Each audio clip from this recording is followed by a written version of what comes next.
All right, Jitsi thinks we're live. So the inevitable 2 or 3 second delay to see if that's actually the case. DNs are hard. All right, there we go. Um, so I didn't ask how to pronounce your last name. That was intentional because I wanted you to do that for everyone else here. So if I butcher it, then I don't think this is a tough one. But if in case I butcher it, people can hear it from your mouth instead of my. This is a. I don't know how. I know I sent you a video. I don't know if you went through any of the back catalog, maybe other than the one that I sent you, but um, one of our segments, not really a segment, but it was I guess it was a joke that it was a segment on the show, is that we'd have like Polish bands or Eastern European bands with like Cyrillic and stuff, and just like we would Yeah, just totally butcher those yeah, it names. can be So tough. so It, I'm gonna you look try at it, and then you you look can at it and correct. you like see this like long sequence of like very non-English like syllables or whatever. Yeah, You're like, oh no, and they're like, it's Peter, and you're like, oh come on. yeah, and it's like I don't even know what that diacritic means. Like maybe I could try to do it if I knew what you were trying to do there. I'd probably still butcher it, but like I don't even know. So, but Stephen Tures, two Yeah, syllables. that's fair. All right, yeah. So I was gonna say it's either Tures or Tures, surely. So, I um, I mean, like maybe I jump in the gun a little bit. I live in a very sort of Latino town in El Paso, ah, Texas, and so if people say Tures, I'm not gonna tell them no. it's like a, it's like I can swing both ways, and there's no wrong answers. Then life is oh, good. fair enough. Fair enough. We have you here today because you are the admin at mastodonmusic.social. Yes. So, usually we're talking about Creative Commons music specifically, but we're kind of zooming out a little bit and talking about the broader music industry today. Which I mean,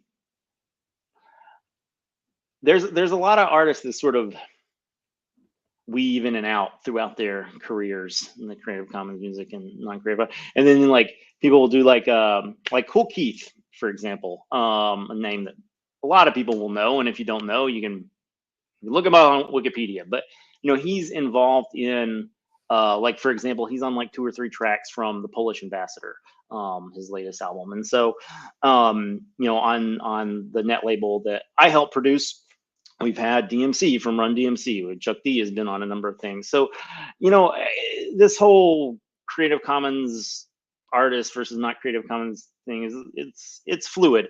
I think a release, well, that's not even necessarily true on the album level. You see some releases that have like maybe they release a single as Creative Commons, rest the album is not, or whatever. So let's keep an open mind, viewers, about this. Is basically was I'm in the middle, and this actually started. This is why you kind of brought in. We've been I Bandcamp, the most recent Bandcamp purchase. I think a lot of people have been thinking about like what do we want the music industry to look like, and so that conversation has been going on for now months. Um, but we're still like this weekend actually has been, I think, a big weekend for in the Creative Commons music community, just kind of figuring things out. So this is a good time to have this, even though we talked about making the show happen like 2 months ago. This is still a good time actually, so that's good. um so I think for people to like orient themselves, the best place to start might be like your inspiration for wanting to do this. Like where do you come from that, and then we can talk about some of what how it actually works. Okay. Yeah, I came from this like almost out of personal necessity instead of like a. I'd love to say like I had like a grand plan about like how things were going to happen, but really it was one of those where like that one big large Twitter thing was being purchased, and I mean as a person I wasn't super excited about that happening, and it felt like like there are people like there are people. His argument was that there's centralized control and then we need to have more free speech, but interesting enough it's really just like who happens to own that centralized control of like any given popular site. And there's a lot of control that can come from that, like different social media platforms have a lot of control because they have people saying like I bought into this site, be it one of the meta properties or be it Twitter or be it one of the other ones. Um, and I don't want to like keep recreating myself 5 times across all these different Yeah, spaces, and then have to worry about like posting in these different spaces. You really want to like get on with what you were doing, what you're posting about, rather than like the action of posting being the thing. So I hit this wall where I was like, I'm not really on board with like how this is going to go down. I've seen a lot of like content moderation things go really poorly, at close range. In the tech industry, it's had a lot of the 4chans and 8chans of the world sort of dealing with how they do or don't do content moderation, and sometimes they can have really like painful effects, and they can have effects that make people want to leave. So I said, well, okay, I will start off slowly and I will go see about this Mastodon thing that I keep reading about. This is about a year and something ago.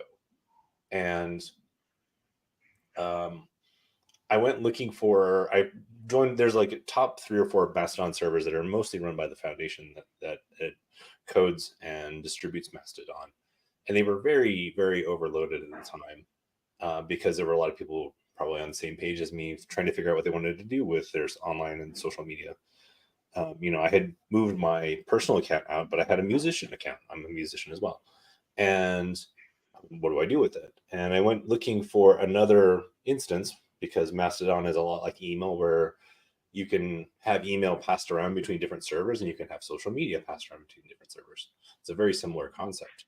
I went, well, I'll go find someone that's not as busy. And I typed music into one of the search engines that had a list of all the instances, and there wasn't a single one that matched music. And I was shocked. And I felt like, as someone with a tech background who's done like a mild amount of system administration, like I felt like a big missing gap. Musicians need support more than ever. Like, this is probably like a refrain that is almost like a tired cliche, except it's still true.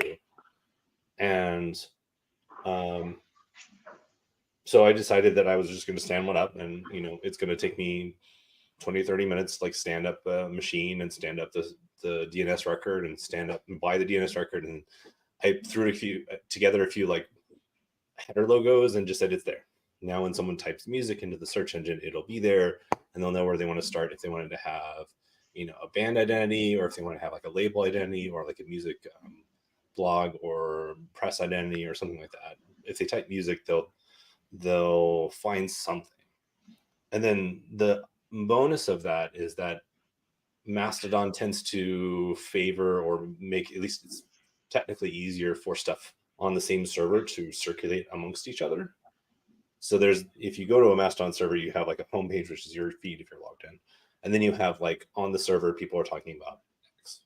And if it's all about music, like that's kind of a nirvana. Like, that's great. I want to hear what people are listening to. I want to care about what people are writing about, or what labels are doing, or whatever. So it's a neat place to sort of I didn't attend for this, but I just aggregated a bunch of music information in one place. And so it's worked out really well.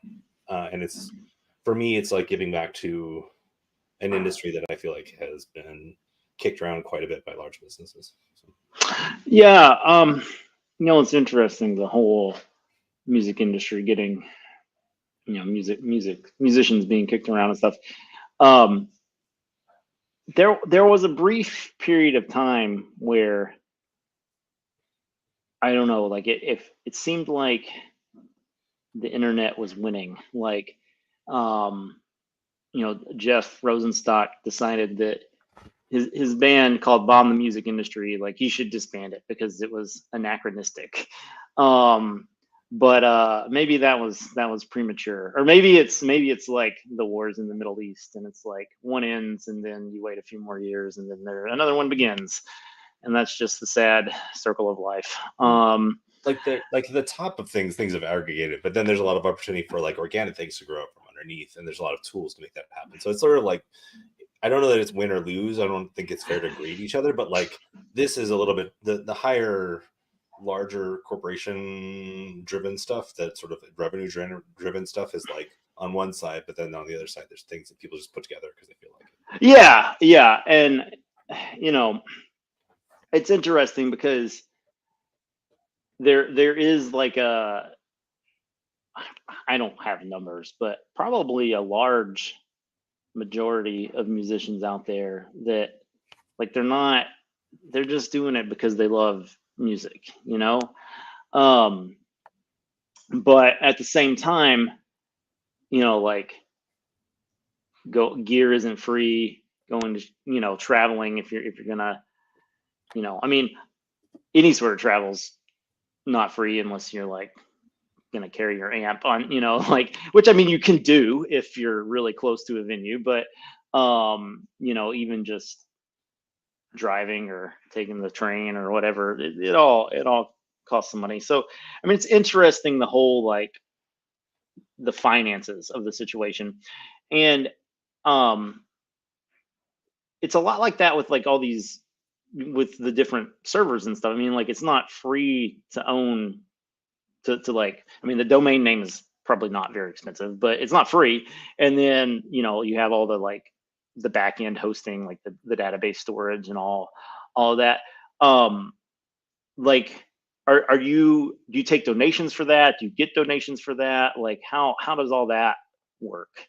Uh, let's see. Shall I talk openly and bluntly?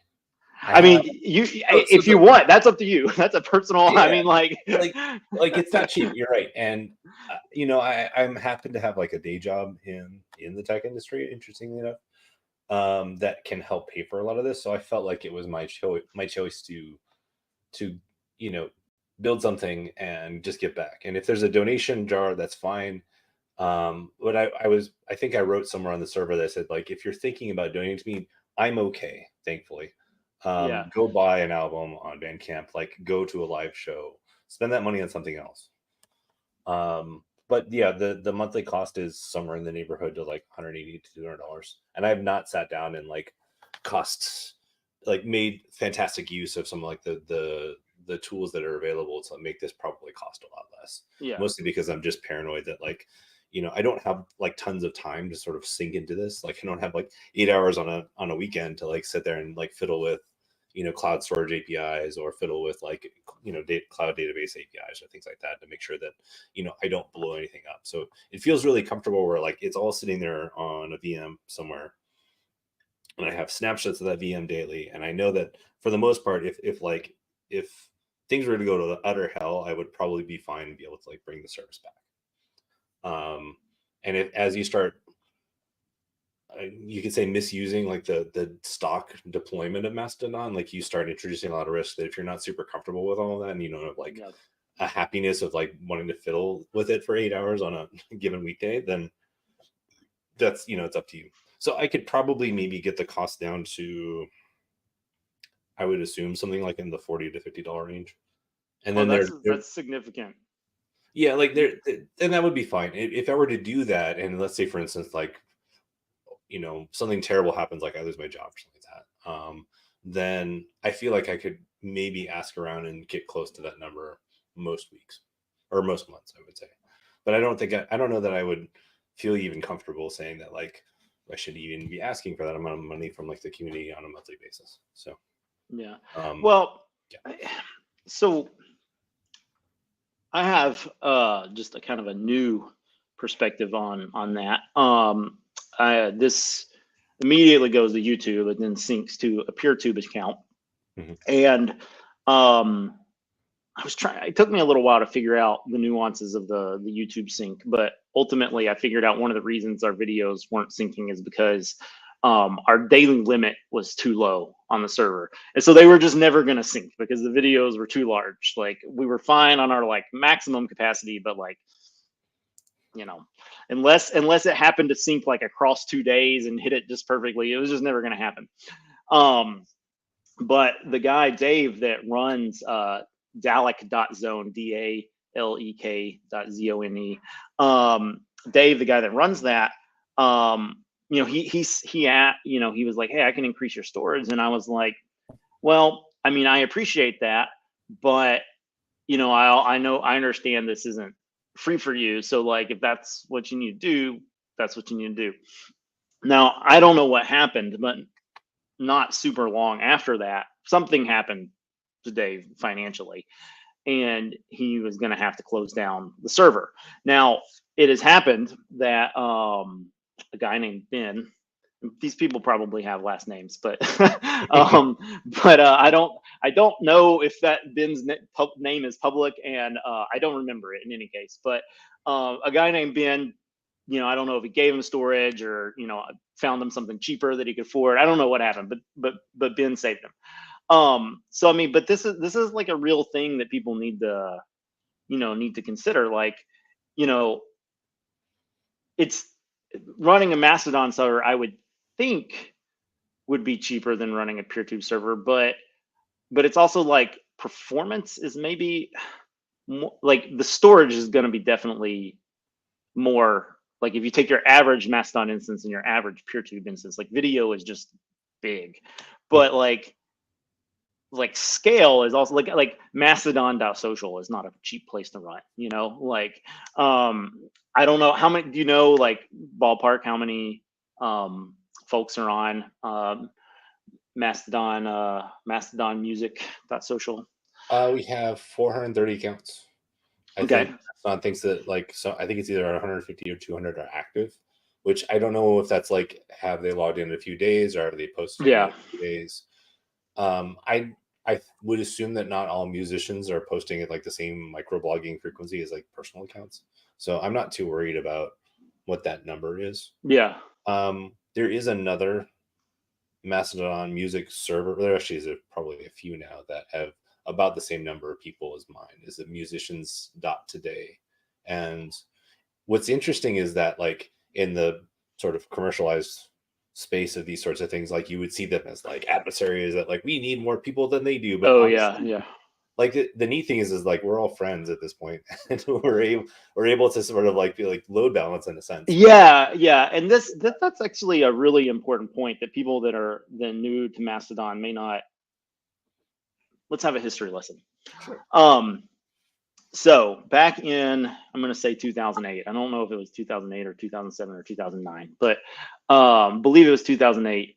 Evan Prodromo created identa.ca, Identica, which was, the software went through a variety of names, but I think for the longest amount of time of its history was known as status.net. It was Laconica at the beginning, but and there, it wasn't easy enough for people to set up, or there weren't enough people doing it. I don't know, but basically that server like ground to a halt, and like that whole like ecosystem of status.net like died largely because the load wasn't spread out enough. And so a lot of people did try, like the writing was on the wall for a long time before the nail was finally in the coffin. But this is not a theoretical concern. So people that are new, they need to understand that these things, they do happen.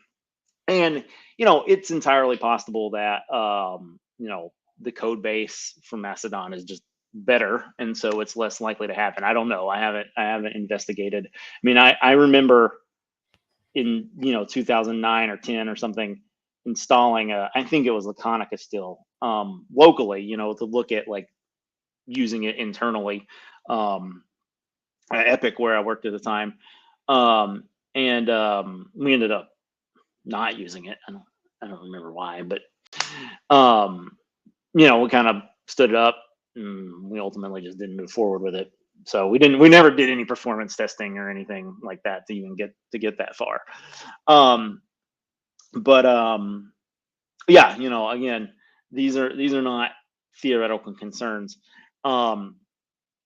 One thing that I want to mention before we get too far away from talking about the different servers and stuff, there is also it wouldn't show up if you just typed in music. I don't think. I don't know. Maybe like if it was I don't know what the site description would be. Maybe it would show up there. But there is a metalhead.club as well that people, so there might be some other. That was pretty popular. I want to say I've seen it go by. Yeah. I want to say it has like a few thousand users or something pretty large. Yeah, I don't know. Let's see here. Instances.social, the master list. We'll Yeah, see if that I was shows up. just gonna go to metalhead.club, but yeah, I guess it doesn't say. Oh yeah, so it does. It says there's 896 active users. Again, whatever active users means, which we don't know. So Yeah, I gotta go look that one up. I'm a little bit suspicious. Like this is like a constant sort of almost like bike shedding thing that happens in the tech world, right? Where you're like, what does that really mean, and what is yeah, it? yeah, And you fall into this like black hole of like, what is it to be a human on the internet? And you're like, whoa, we've gone too far. Like yeah, throw like maybe if someone hasn't touched their account in a year, we can start to call that inactive, and everything else is like yeah. some level of activity. Right. Yeah. Fun fact about metalhead.club is that it's powered by 100% green energy. Oh, So nice. I don't know, if that's What's interesting, if you look up like the raw user account, and maybe I can share my. Would it be appropriate to share a screen or just? yeah, yeah, So this is. I'll get into the weeds a little bit here once I find where they meet. There's screen sharing, and then in the other window of this, and make this a little bit more readable. yeah, This is it. Did it show? It did. Okay, great. yeah, This is a website called instances.social. And let me just, I wonder if I can pull this out. I'll close all the tabs. It says 5,400 users yeah, and many, many more statuses, and looks like they're up to date. This is the place I was looking for just like a raw list of right. this.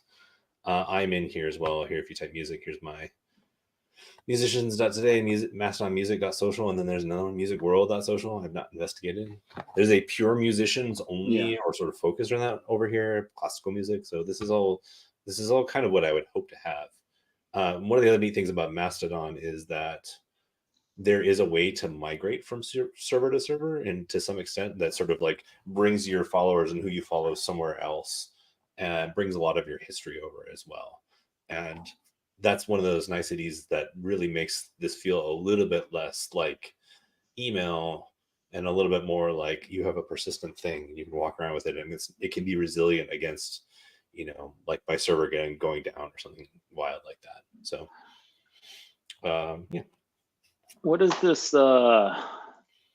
It's like they basically get an A or an F on HTTPS. Like, So what is? what's interesting, I dug into this. This is what's the website called? It's like a advisory towards security, and Yeah, basically what it is um, SSL is like the broad like concept behind how all of this works, and underneath that there's like TLS and TLS versions and certificates and how they're signed and what sorts of like parts you flip on in like the HTTP headers to make sure that you really are talking to the right people, and you're not getting like man in the middle or something sneaky like that. I think I'm pretty sure I'm higher than the score that's cached in here. well, yeah, I mean, like, I'm on the site and like I'm looking at Firefox here, and it's not complaining. It's got the Yeah, little lockbox, and then I've got it in like I've got like the DuckDuckGo security thing, and the ad blocker, and the Firefox thing. Like, all the protections are on, and nothing is complaining to me. So, yeah. uh, F is like it basically means like, so if you sit down and like you take close care of like where you're getting your SSL from and making sure that's up to date and that it's using the right sorts of key signature types, that's a good start. They grade pretty harshly on probably like to the degree that like you would want from like like a state actor would have yeah, that sort of sophistication to like want to like sneakily do terrible things to SSL to like have it.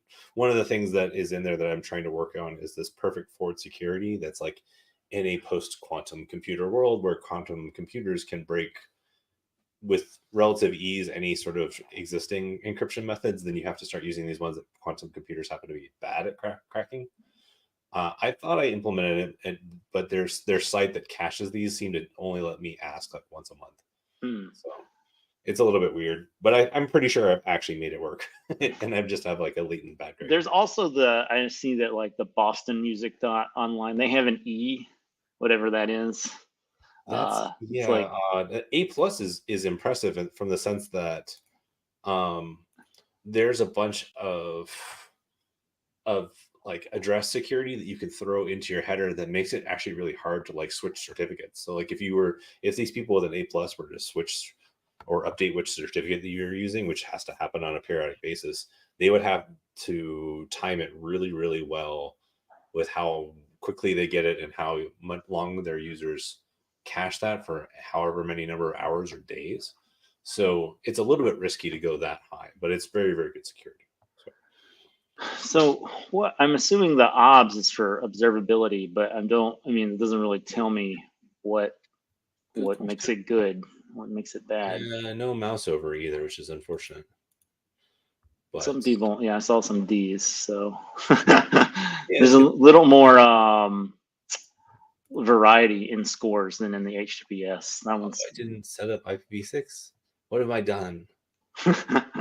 Anyhow, you can nobody has except the new music.social. They've got IPv6, but there's someone who really knows exactly what they're doing over there. And and then the one did, but now it's down. I wonder if those two things are related. So I think the net effect of all of this is like, how reliable is your server? Is right. Checked. Yeah. Are people using it to some extent? The registration status is one thing that I've had to sort of wonder about, where there's been a few instances of spam accounts getting created on other instances and spamming the rest of Mastodon. And like, you deal with it how you deal with it. I asked the community, I polled them of like whether or not they would want me to close it or temporarily suspend it or leave it open and then just deal with cleaning up spam later and just apologize about it if it ever happens. And everyone landed on leave it open, and if there's some spam in my feed at some point, then I won't be too mad, in that we've traded that for the idea that like we're not gatekeeping this whole service a whole lot. So we're still open. I hope to be open as long as I can, unless like some wild new thing happens, or like some extremely famous musician suddenly decides that like they want Mastodon access. Like if Taylor Swift would like drop in out of the blue onto Mastodon Music, I would need to like sit down with them and be like, can we plan this a little bit? So I don't know who is ever going to see this that is in that nobody that is in Taylor Swift's category, but realistically, like I don't know at what level that you, at some point, certainly Taylor Swift, like you create your own Mastodon server. Like you don't go somewhere else. So like like if Epitaph Records wants to do what they should do, is they should set up like epitaph.social, and then they can make accounts for all their bands there, and if the bands have accounts somewhere else, then whatever, they can even move their people and their statuses to Epitaph Records if they wanted to. Yeah, so I mean, but it in like, there's been a lot of talk about basically deplatforming Twitter, and like universities and governments and stuff. And see, like, whatever you think about Elon Musk, one of the big problems with like governments putting their notices on the Twitter now is you can't see them unless you're logged in. Mm-hmm. So like, that's not good. Like, I mean, I don't want to get too much into like the politics of all of this or whatever, but you're absolutely right in that like like governments and other people like follow the users. They're like, if users are there, then we'll hit them there, and that's better than like sending them an email or whatever we would have done in lieu of that. And it makes sense, but it's like with Twitter going down, there's not really like a clear winner, I would say, out of all of this thing. Like and it almost sort of, the way that people operate, it kind of almost needs one for it to sort of survive. And I would personally love it if it was Mastodon, but I don't necessarily am convinced that like that will be the answer necessarily, because it's such an unusual experience for a lot of people. And it's non-trivial to set up an Mastodon server, that's for sure, because it's not like one binary that like you drop onto a server and like you run with a few arguments and a config file. Like it's a Ruby interpreter, and it's like, and I don't know how to say this, NGINX, the web server, and it's like Redis for task scheduling and Sidekick, and but they don't have an installer for all that stuff. Like, like mean, it is like the thing that a lot of people in the tech industry are not super excited about, where like it is like a collection of things that come together that eventually make it a Mastodon server, but really it's like a web server that's been coded to use a bunch of things over the years and not like one. yeah, but I mean, like,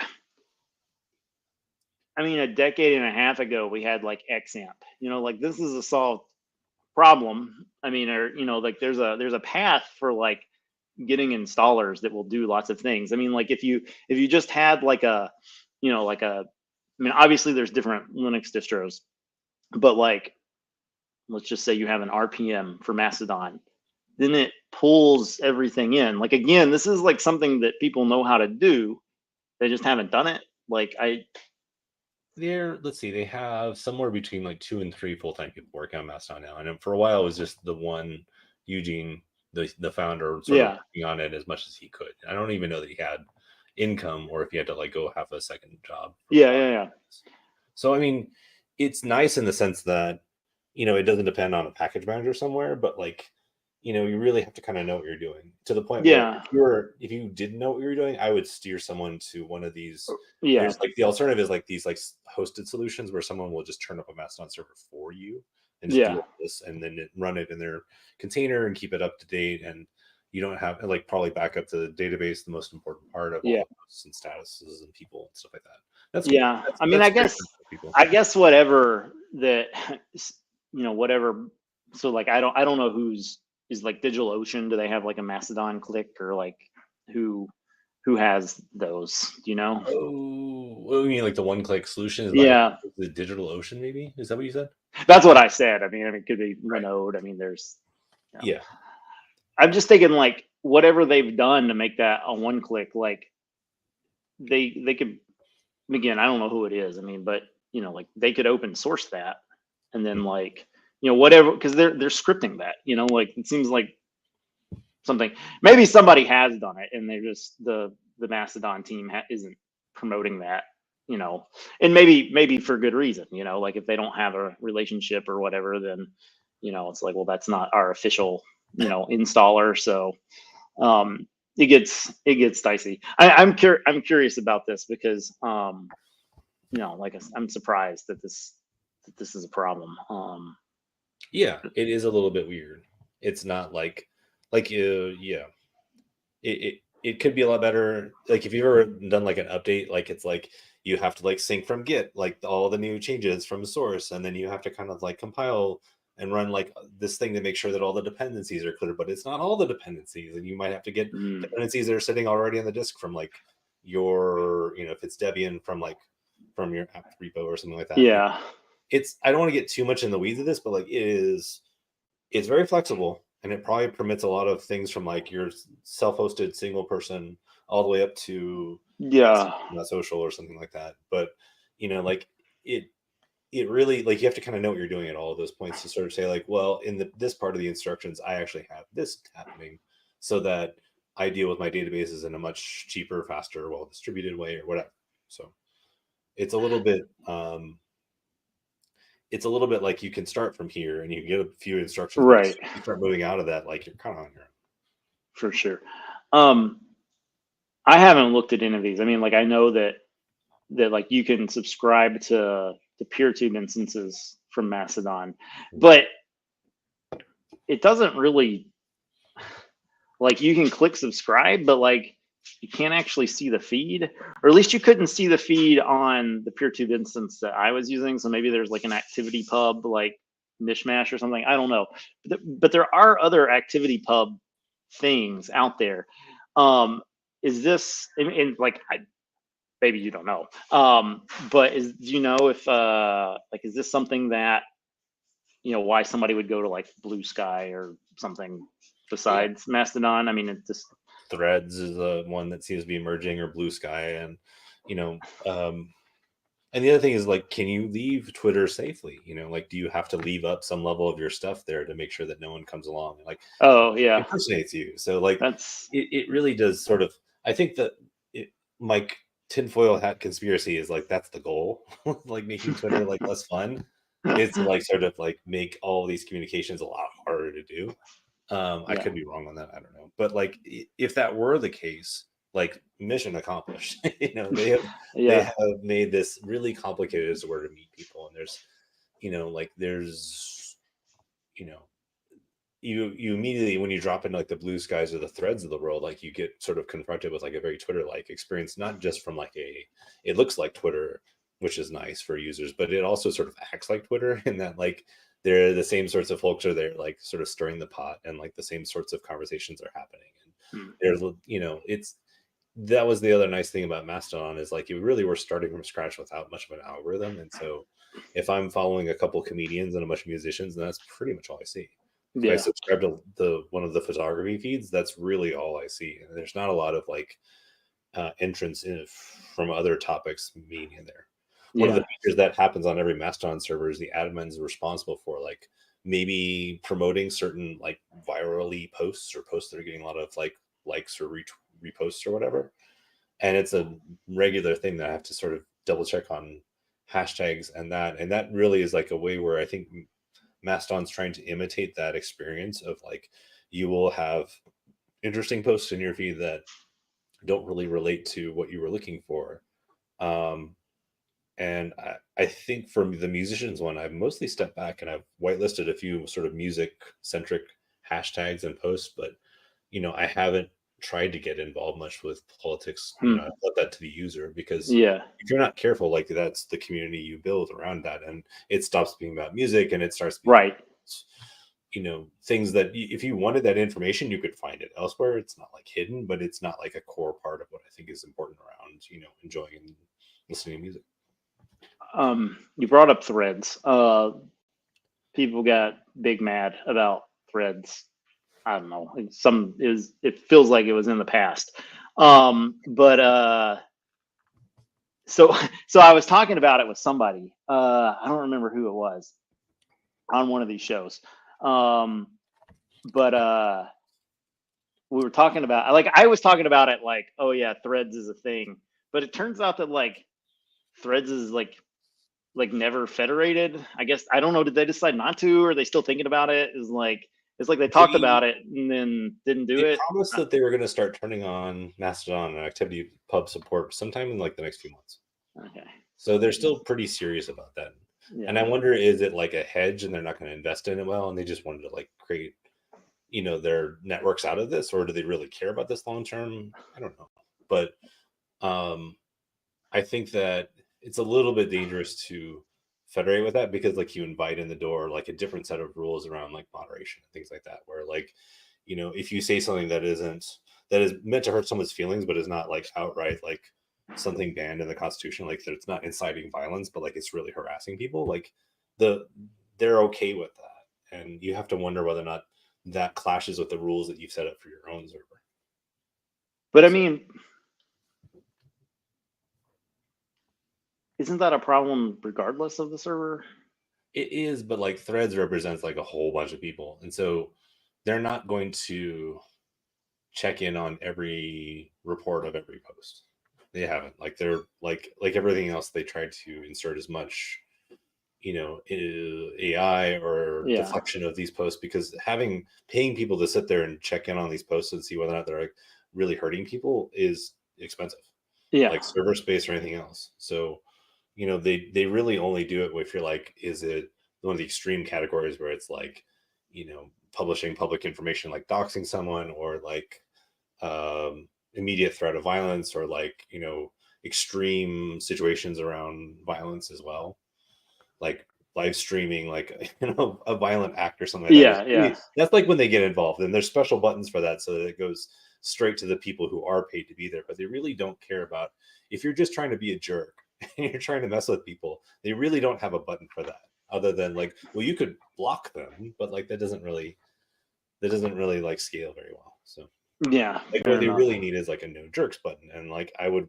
when I joined the server, I'd be like, I don't want people like showing up and like being a jerk to me. Like they're welcome to have Yeah. opinions, but like civil, keep it civil. Fair enough. We're way off topic, sorry.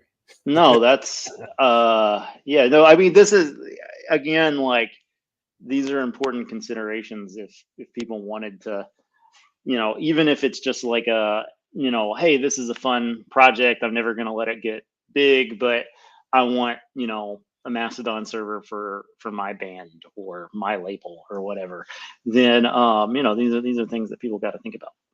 Yeah, I think like for like labels really should be encouraged. Like labels have that presence on Bandcamp, you know, and they have Yeah, labels that, like deal with their musicians, and their artists and their roster and those sorts of things.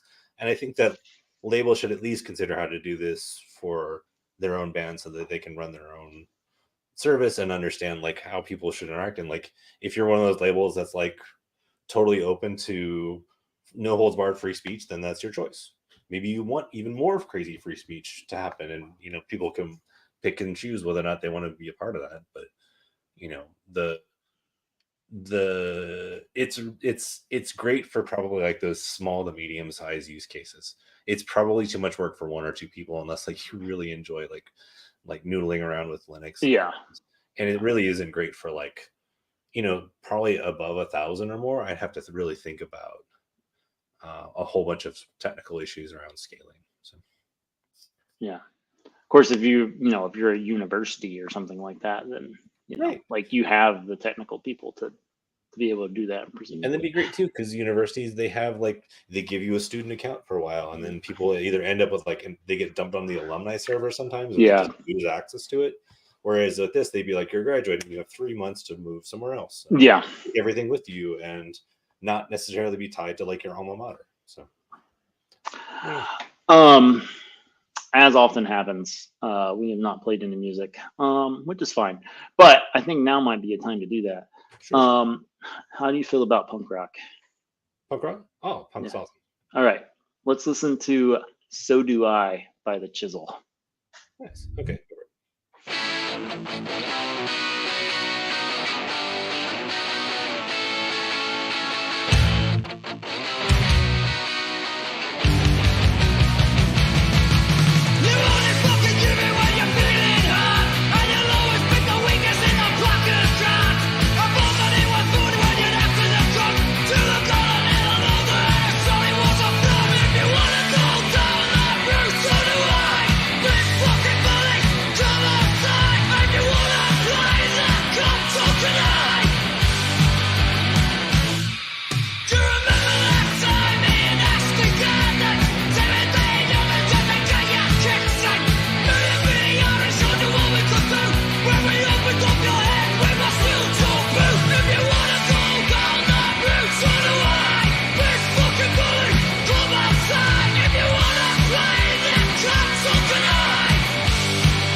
All right. Those guys, I think they're not on. I think they might change labels, but they used to be on La Vida es un Muse, which is a great punk label on Bandcamp out of London, despite the Spanish. So Nice. That was great. yeah. So they the new wave of oi. Yeah, they've got a pretty amazing cover of what's it, Elton John song, which is probably really all you need to know. But I've got a I can't remember which one it is. So he's wearing a here we go. Oh, Saturday Night's All Right for Fighting, which I mean, if you're an oi band, is the Elton John song to cover, I think. So, nice. But yeah, so they're on Pure Noise records now, which I always like. I've come across them. I think they've got some of their stuff at one point was CC. I don't think they are anymore. But I always thought it was funny that like they're not a noise label. Like I'm sorry, they're not with the what label? they're not like noise, like as a genre of quote unquote music. But but that's like, I guess, is like what people always say about what the kids are listening to these days. Like, oh, it's just noise. So I think that's what they're going on. But I, like, oh man, I came across something really wild. Was it called hyper noise? It was like, uh, it was one of those where like I was like, I knew the kids were gonna at some point sort of like, you know, overextend my brain with like how like wild and raw and yeah, gnarly and like a 45-second song, yeah. or minute long song or something like that the other day, and I'm glad that it's happening, and I feel like that's the sort of thing that like needs to like push music forward a little bit. Yeah, I haven't heard the term hyper noise, but there's hyper pop, which doesn't sound like to me that it would come out of like the breakcore scene, but that's kind of, those are kind of related. So, um, I mean, I know enough about electronic music to like say things that make me sound stupid. So, but that's like that's as far as like I know techno is a genre, but like to pick that out like separate from like house or something, like whatever, it's all sort of like dance music. Like industrial, I've got that one sort of down, but industrial is weird too because there's this whole like industrial metal thing, which is different than like industrial, and like I try to not like Those get, early industrial people with like vacuum cleaners on stage yeah. are like a far cry from like someone like doing like just like a loud metal song. And you're like, these are different things, but I get like that the mood is probably sort of the same. Yeah, Like, yeah. I like one of the so I was saying, like we've been in the Creative Commons scene, we've been sort of like having a moment of discussion about what we want to be, and uh one of the things that I wrote like a mission statement for this new organization, and I don't remember it verbatim, but I remember that I've noted that we were going to promote organized sound, which I was like, I really don't want to get into an argument about like what is music and like is like, is spoken word music. Like, let's just like organize sound. And like, yes, like that would include like podcasts and things, but it's like the name of the organization has music in it. And surely that's enough for people to understand that like we're not really talking about news podcasts, although it would fit under the mission statement. But it's um, it's sort of like nonverbal nonverbal communication. yeah, my mother is a band director, and I don't know how long ago this was, quite a while ago. She did choir for a while too, so this was part of the Mhm. she did choir and band at the same school for a while. If she had a student or a group of students that they wanted to do um like some sort of like Slipknot like acapella thing or something. I don't really know, Well, they're but all wearing masks and like I they have like I I, they have I like didn't. non-human identities, but then it's like choir.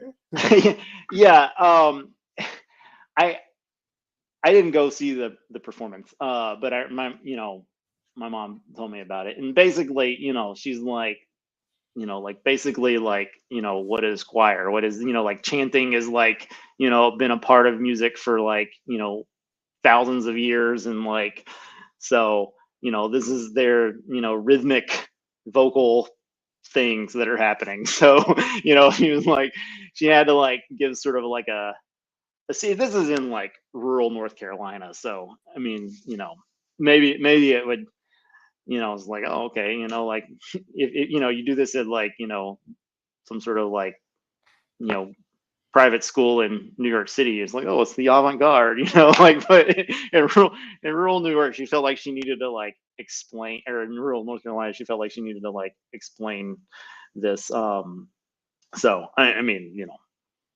Mhm.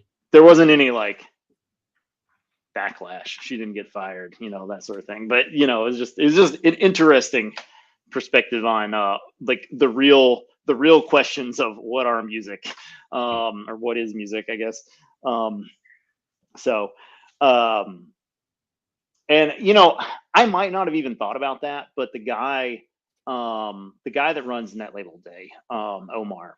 Are you familiar with Net Label Day at Yeah, all? yep.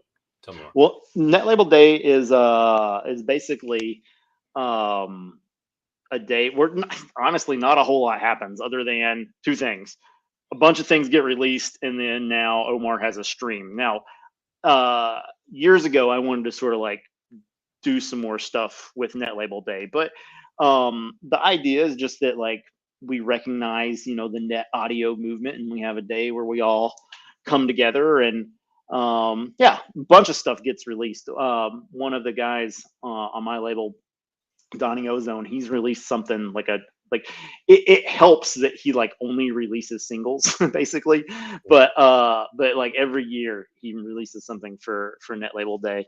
And so like last year I think we had like 7 releases. I talked to Mike. Mike is kind of like the head honcho at Black Sonic, my label, and that was last week. It feels like a long time ago. Wow. But I can't remember if this was recorded or because Mike and I spoke a little bit afterwards too. But he was saying that the way that he does it is, people will start coming to him and say like, I want to, release this like July 31st. And so Net Label Day is July 14th. And so Mike's just kind of like, well, is it going to be ready on the 14th? Because we could release this on Net Label Day, and then it gets promoted on the Net Label Day site and stuff like that. So, so yeah, for anybody who's came for the tech and wants to find out some new music, January 14th. Now, it's not going to be this way this year. It will be. I think I said July 14th. But I have suggested that maybe you think about changing the date because it's in the summer, which is like a hard time to get people involved in Europe.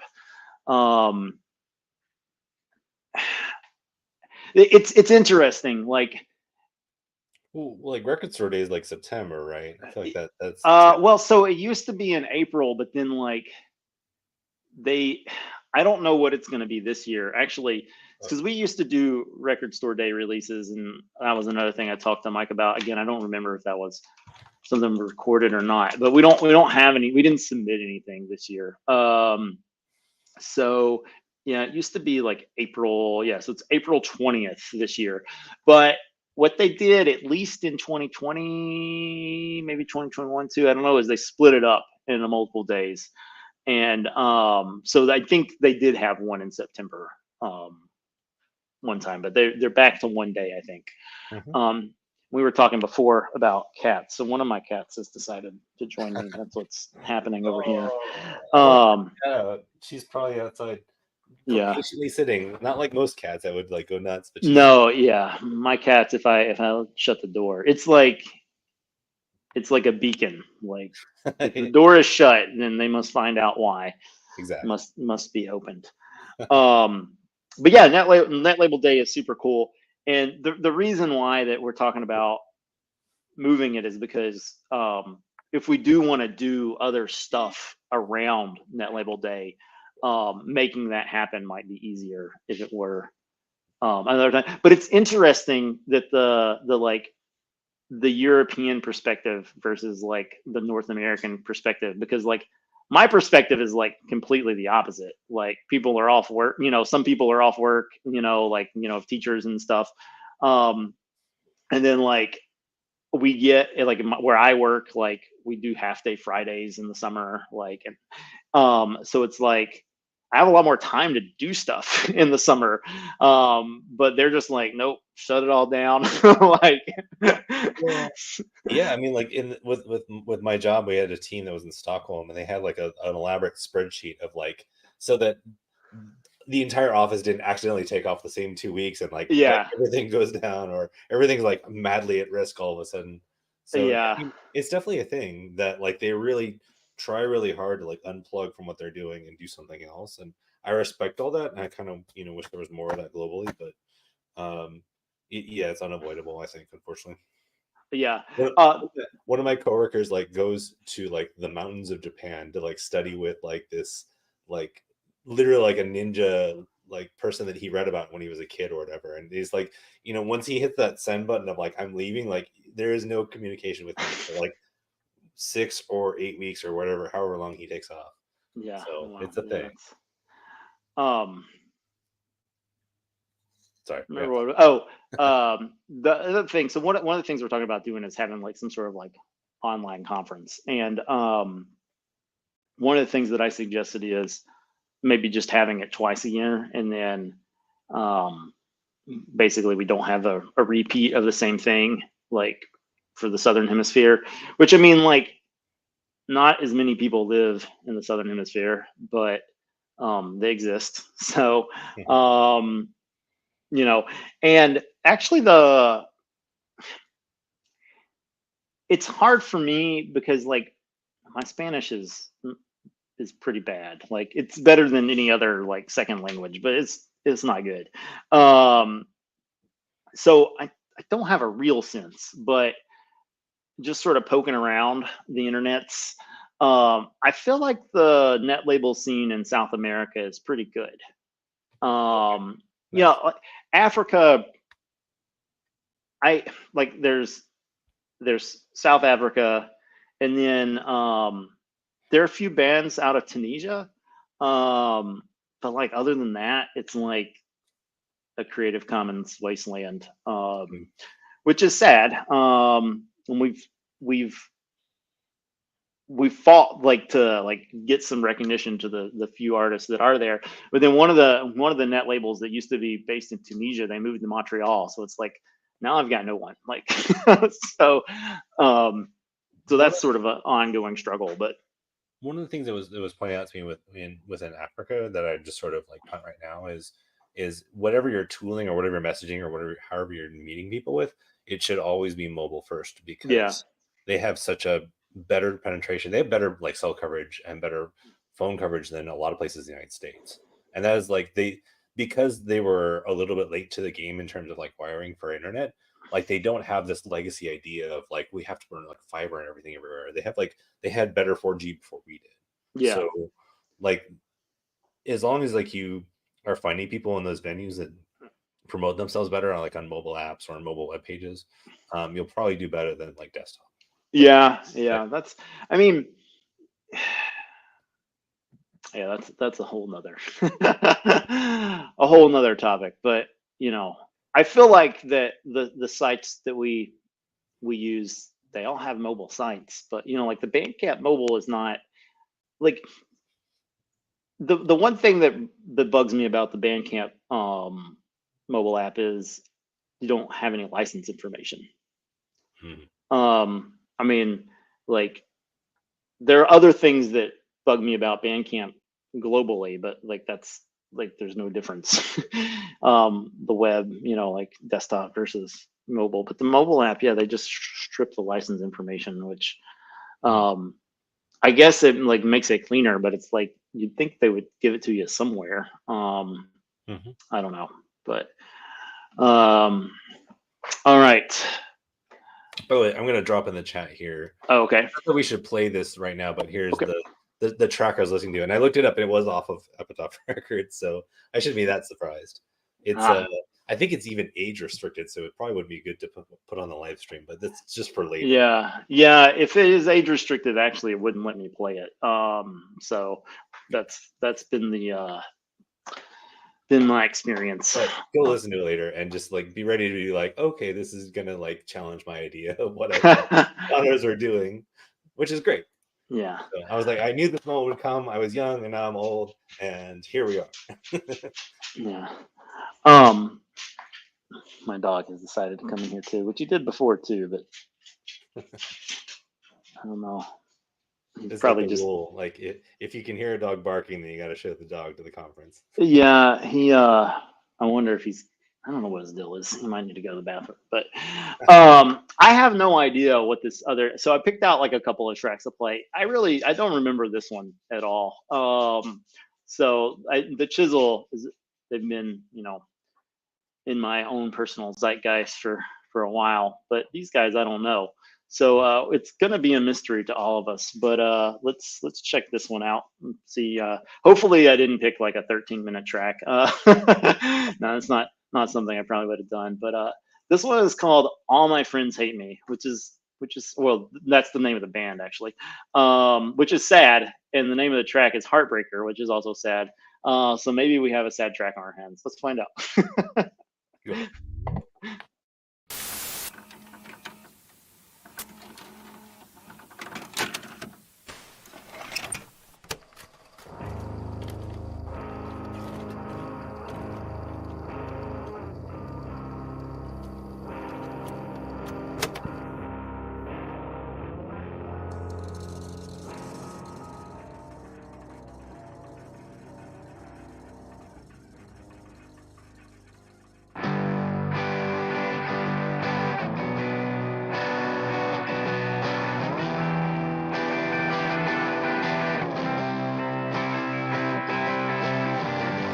Came to my house last Friday night. Hair was short, her dress was white. I have the worst intentions. There's no need to mention why. I made a drink and she got high, wondering what's inside her mind. I have some bad intentions, none that I failed to mention. I won't say anything she won't believe, but I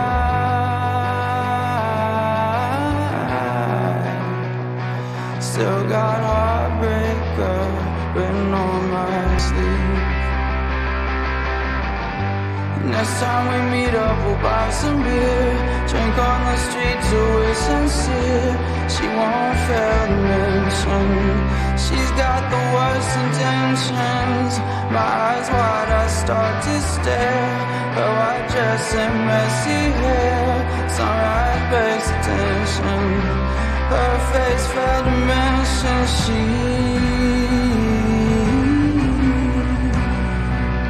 won't say anything I won't believe, but she's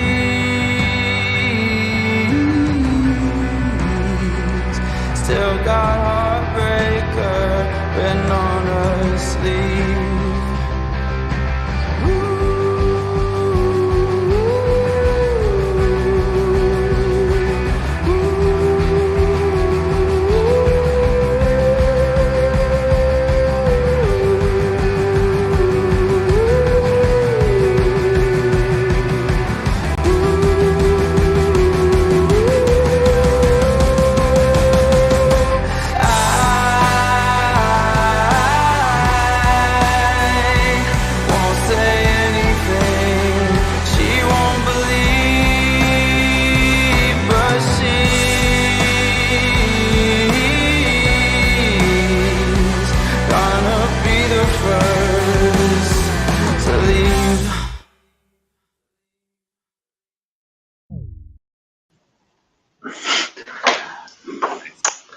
Don't know where did I sound like I'm looking these up, like where did these guys come from?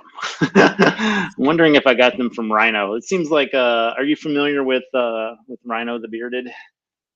Rhino the Bearded. He has done well, he used to do music for No Agenda, for the Adam Curry and Steve Dvorak. But he's not been associated with them for a while, but he does a music show every Friday night on live show where he does a countdown of he has a stream that runs 24/7, and then they do like a countdown show every Friday night. So but that seems like the type of thing that he would have liked. So say the artist and track one more time, please. What was that? Say the artist and track one more time, please. All My Friends Hate Me was the name of the band, and then Heartbreaker was the track. Sounds about right. Yeah. I have to leave this in my list to give it a listen. Wasn't bad. I liked it. I left it. Yeah. I mean, I said this in the chat. I don't know if people see this, but they really did leave a lot of space for a great vocal take in the middle. You can hear all those tails, and it gives it a roomy space without being unintelligible. Great job. whoever engineered that. High five. Yeah. See, now I'm gonna have to, after all this, I'm gonna have to figure out where this came from, because there's a band on Bandcamp, but I don't. Oh no, that's the guy. Okay, yeah, so that's him. So they have that track must be on the old side, because it's not on their latest release. Well, I'll have to. Okay, there we go. So that was off their 2019 album Metal Butterflies. So I'm still curious where I found these guys, because they must be on a net label somewhere, because their personal release is not Creative Commons, which is a common occurrence. Interesting thing too, that I just noticed on their Bandcamp pages. I don't know if this is intentional or what. They've got like kind of like a stylized picture of the.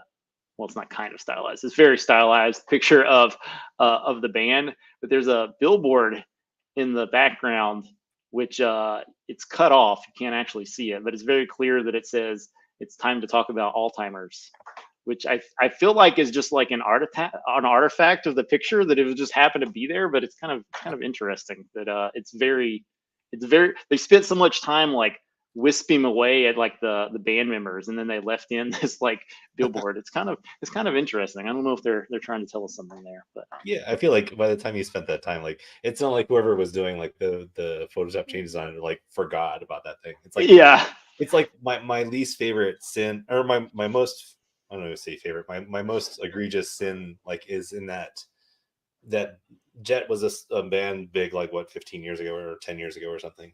And yeah, they had the one big single, "Are You Gonna Be There?" And yeah, it's one of the really like intensely produced, like everything is smashed, sort of like one of those like radio friendly things. And right in the beginning, like right before the vocals started, there's like this really obvious cough, like, and you're like, come on, like BS. You're not gonna tell me that like they did all this work and spent like hundreds of hours on this track, and they're like forgot about the guy coughing. You're like, please, this is theater, but okay. yeah, for sure. Well, Stephen, thank you for joining me. Hopefully people found this educational on what's going on in Mastodon and music in general. Do you have anything that you would like to share before we enter crime time, and then you can share other things after that? So. Yeah, no, I mean, I encourage people to seek out, don't be afraid of at least checking out one Mastodon server or two to have an identity there, and like to start to build a community, because it's one of those things that like, because it's a technology with no company behind it, like it will have some level of inertia for a long time to come. Like HTTP, before everyone knew what HTTP was, it was around for 10 to 15 years, but because like the standard for the most part didn't change, like it's going to be there in 5 or 10 years. So it's something that I think is worth checking out and worth considering, even from like is this worth my time kind of point of view. I might be a little biased, but I think that history shows that protocols tend to win over closed gardens, especially as ad revenues go up and down for various companies or whatever else is powering these other social media networks. Like there is just an idea behind all this to like, we will have, posts, and you can subscribe to other people's posts and they can share stuff with you, and then you get some level of curation, and it's sort of like email on steroids. And so it's one of those things that I think people really will want long term. Absolutely. Well said. I should say too, I'm really bad about this stuff because I feel like it's just assumed, but I should say it. If you like this type of episode, when we talk a bit about technology and music technology and stuff, please do leave a comment, because how else am I going to know if you don't leave a comment? So if you disagree with something I said, tell me, please. I need to get smarter. Please. That's what do they say? The best way to find the right answer is to post the wrong answer. So exactly. So, all right. Well, thank you, Stephen.